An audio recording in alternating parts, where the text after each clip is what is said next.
comment se passe une consultation gynécologique. Le spéculum, vous pouvez demander, enfin là il est grand ouvert comme ça, mais on ne l'ouvre pas comme ça. Je vous emmène avec moi, je suis Charline, je suis sage-femme et je donne sur YouTube et sur Instagram des conseils ludiques et pratiques pour tout comprendre sur la gynécologie et la grossesse. Alors, comment ça se passe une consultation gynéco déjà? Qui est-ce que ça concerne? Eh bien, ça concerne toutes les personnes qui ont un utérus à partir du moment où vous avez des questions sur vous, votre cycle, votre sexualité, votre utérus, vos règles, vos pertes blanches, etc. Eh bien, vous avez le droit de faire une consultation gynéco. En réalité, on va conseiller que la consultation soit complète, c'est-à-dire avec un examen gynécologique à partir de 25 ans, c'est-à-dire à partir du moment où on va vraiment trouver une nécessité à faire de la palpation mammaire pour le dépistage du cancer du sein, mais également 25 ans, l'âge auquel on peut démarrer la surveillance par frottis pour la surveillance du cancer du col de l'utérus. Avec qui? Avec votre médecin généraliste, votre gynéco ou votre sage-femme. Comment se déroule une consultation? On va imaginer une consultation classique, vraiment complète.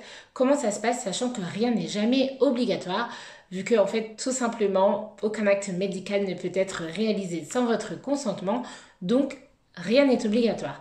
Alors, comment ça se passe une consultation gynécologique? Eh bien, déjà dans un premier temps, vous arrivez chez votre soignant, donc médecin généraliste, gynéco ou sage-femme, et vous patientez en salle d'attente. Ensuite, votre soignant vient vous ouvrir la porte, vous salue et vous propose de vous asseoir à son bureau. Oui, parce qu'en fait, on va d'abord commencer par parler, faire connaissance, remplir votre dossier médical, vous demander pourquoi vous venez et puis vous poser plein de questions sur vous, vos règles, votre cycle, peut-être votre sexualité. Toutes ces questions-là, elles peuvent paraître très intimes et vous n'êtes jamais obligé de répondre à toutes les questions évidemment. Mais en fait, ces questions servent à remplir notre dossier. Toutes les informations nous servent à comprendre qui vous êtes dans votre globalité. Donc on discute et ensuite on vous propose de passer, si vous êtes OK, à l'examen. On va vous demander votre taille, votre poids et à l'examen, qu'est-ce qu'on va faire? On va prendre votre tension.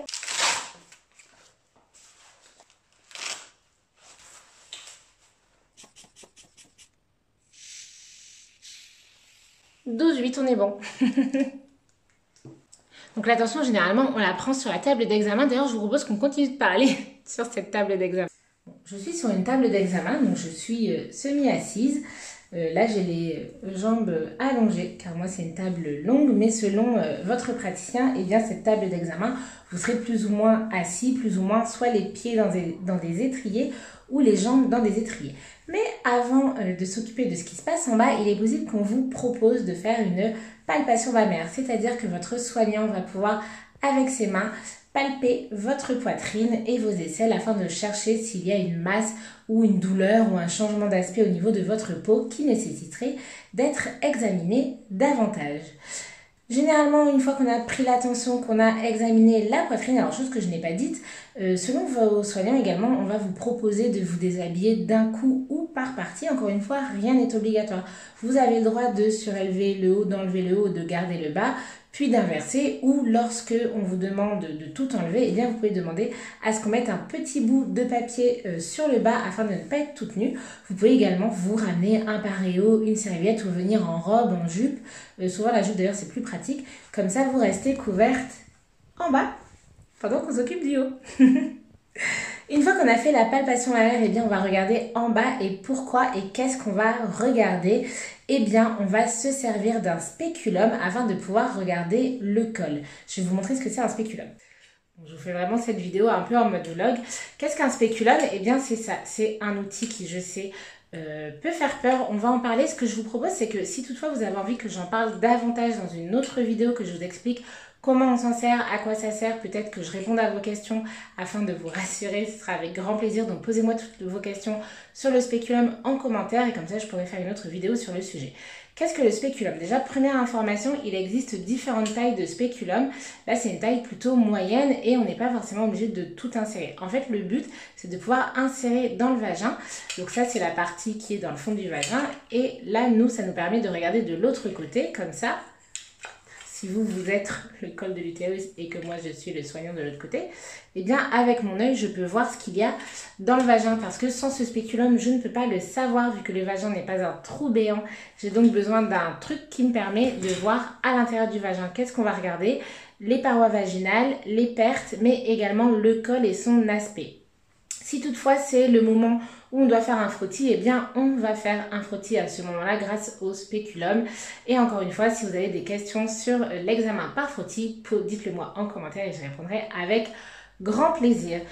Pour information, le spéculum, vous pouvez demander, enfin là il est grand ouvert comme ça, mais on ne l'ouvre pas comme ça à ce point-là. Hop, si toutefois vous avez...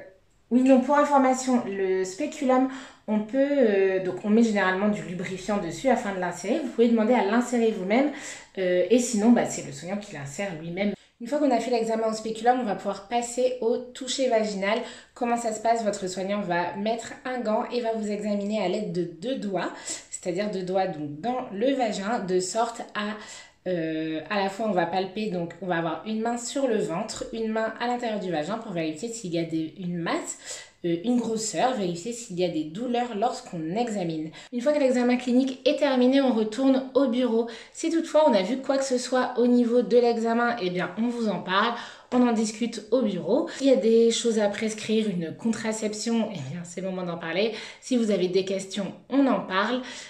Bref, vraiment en fait, le temps de l'examen gynécologique, c'est un temps de discussion, mais également un temps d'examen. Encore une fois, rien n'est obligatoire. Vous avez le droit, si vous en avez envie, de juste venir en consultation pour poser vos questions sur votre contraception, sur vos règles, sur votre cycle.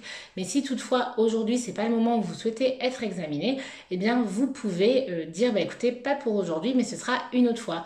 Pour autant, c'est quand même important de faire un examen gynécologique tous les ans, notamment à partir du moment où vous avez 25 ans et on peut même démarrer plus tôt lorsqu'on a une vie sexuelle active. Il y a des choses qu'on ne peut pas voir sans aller voir et donc le spéculum, la palpation, c'est vraiment de la médecine de prévention, c'est-à-dire qu'on vérifie que tout va bien et s'il y a un petit quelque chose qui nous attire l'œil, nous fait dire c'est pas 100% parfait, eh bien ça permet de mettre en place une surveillance tôt avant que quoi que ce soit ne s'installe. Donc c'est un examen qui est vivement conseillé.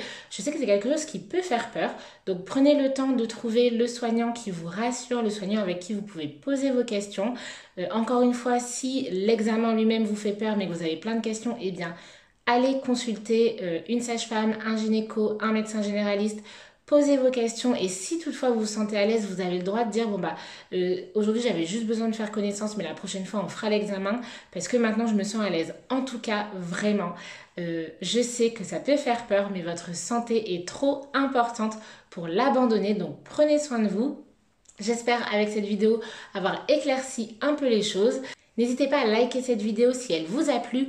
Abonnez-vous pour soutenir cette chaîne et on se retrouve sur Instagram ou prochainement sur YouTube pour une nouvelle vidéo.